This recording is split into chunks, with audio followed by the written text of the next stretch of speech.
Pero pwede bang i-override ng ICC yung sovereignty ng Pilipinas, ng bansa? Hindi niya pwedeng i-override.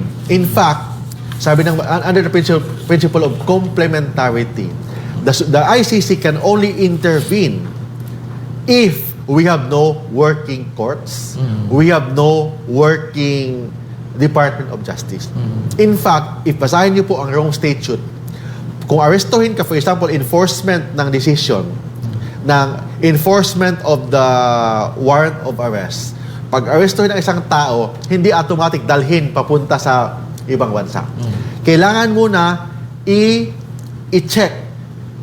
Kailangan mo nang ihatid siya to the nearest court.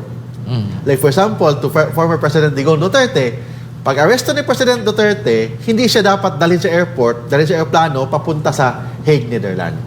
Under the Rome Statute, kailangan muna pupunta sa nearest court. Saan ba siya nahuli? Doon sa Pasay City.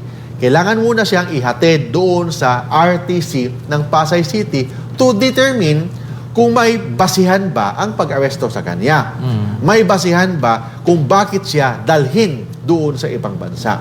In fact, nung pag-aresto sa kanya, he can avail interim relief already. Yung example, mga bail, mga ganun, doon sa court ng Pilipinas.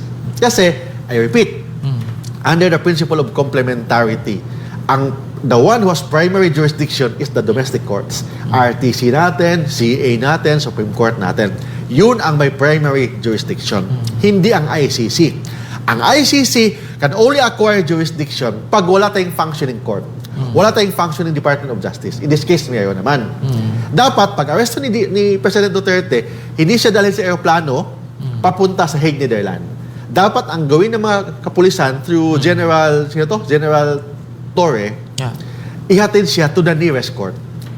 The nearest court, doon sa RTC, to the nearest court, meaning Pasay City, and i-determine doon kung may basihan ba ang pag-aresto.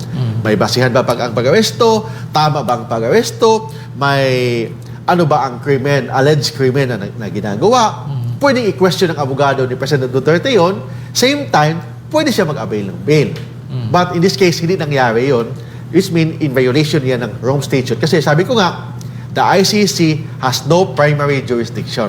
May primary jurisdiction ang domestic court, meaning Philippine courts ang may primary jurisdiction. Ang ICC can only acquire jurisdiction pag wala tayong working domestic courts, wala tayong working or functioning Department of Justice. In this case, sa Pilipinas, mayroon naman. So therefore, kailangan dapat ihatid mo na siya sa domestic court, meaning the nearest court, the RTC, para tingnan kung may basihan ba ang pag-aresto sa kanya, may basihan ba ang pagpahatid sa kanya papunta sa ibang bansa. Yeah.